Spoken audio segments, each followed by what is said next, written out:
this week's Cream of Cabarrus rankings of the boys basketball teams here in Cabarrus County. I'm Mark Plemmons along with C.Jemal Horton, and we're looking at the best basketball teams in Cabarrus County. And we'll start right off. Number 6, A.L. Brown. A.L. Brown Wonders, one of those squads that can really be dangerous. They're coming off a really interesting 24-hour period where, one night, on Tuesday night, they beat Huff with a fantastic finish at the end of the game.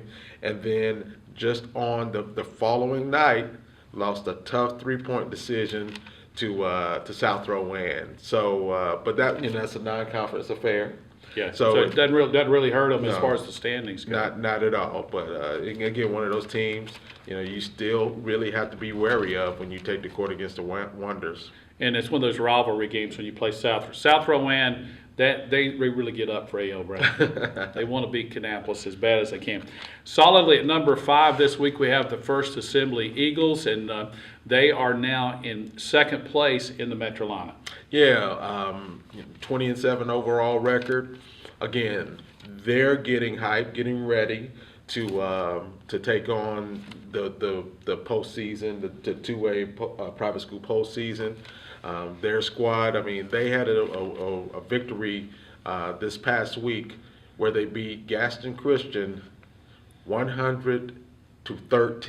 And I know I misspeak a lot on here, but I am not misspeaking now. 100-13. So a big win by the Eagles, and they'll certainly look to carry their momentum into the postseason. Eagles scored 39 points in the first quarter, 3 times more than what Gaston Christian scored in the entire game. Wow. Tough. That's a really tough one to talk about there. Concorde, number 4.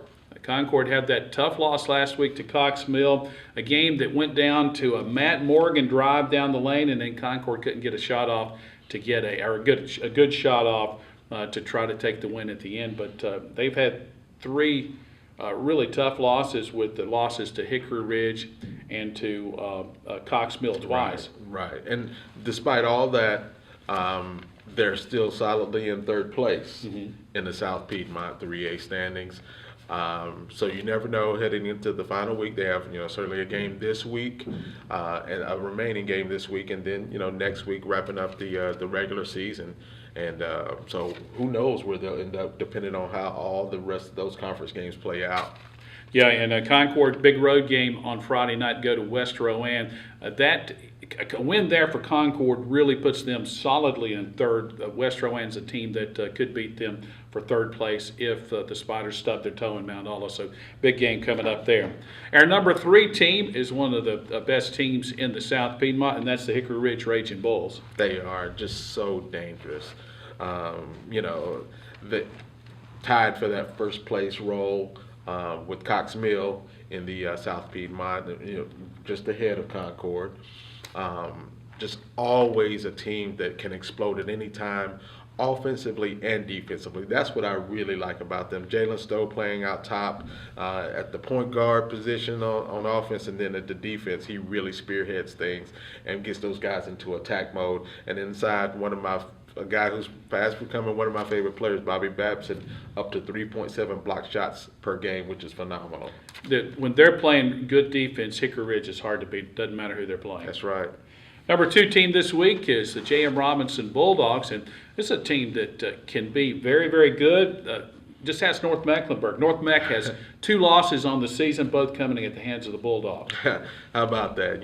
2 occasions this year they beat the number 1 ranked team, being North Mecklenburg. I had a conversation with Coach LeVar Bat Sr.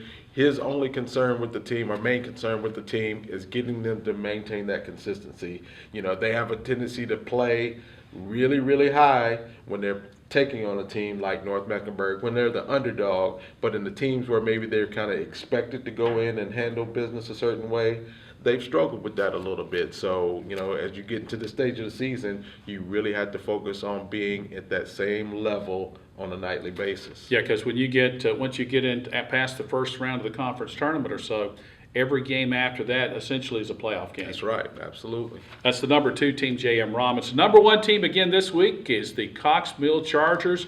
The Chargers, we'd already mentioned, had that big Matt Morgan drive down the lane for the win against Concorde, and they're trying to finish out the season to stay atop the conference and atop the rankings.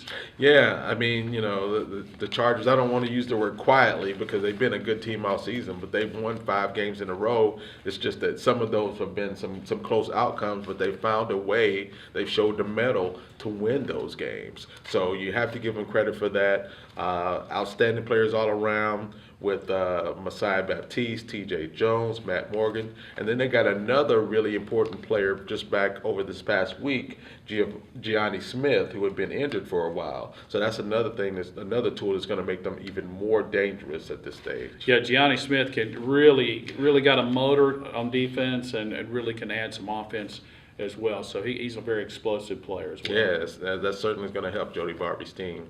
That's your Cream of Cabarrus rankings for this week. I'm Mark Plemmons for C.Jemal Horton, sports editor of the Independent Tribune. James Nix behind the camera doing great work as well.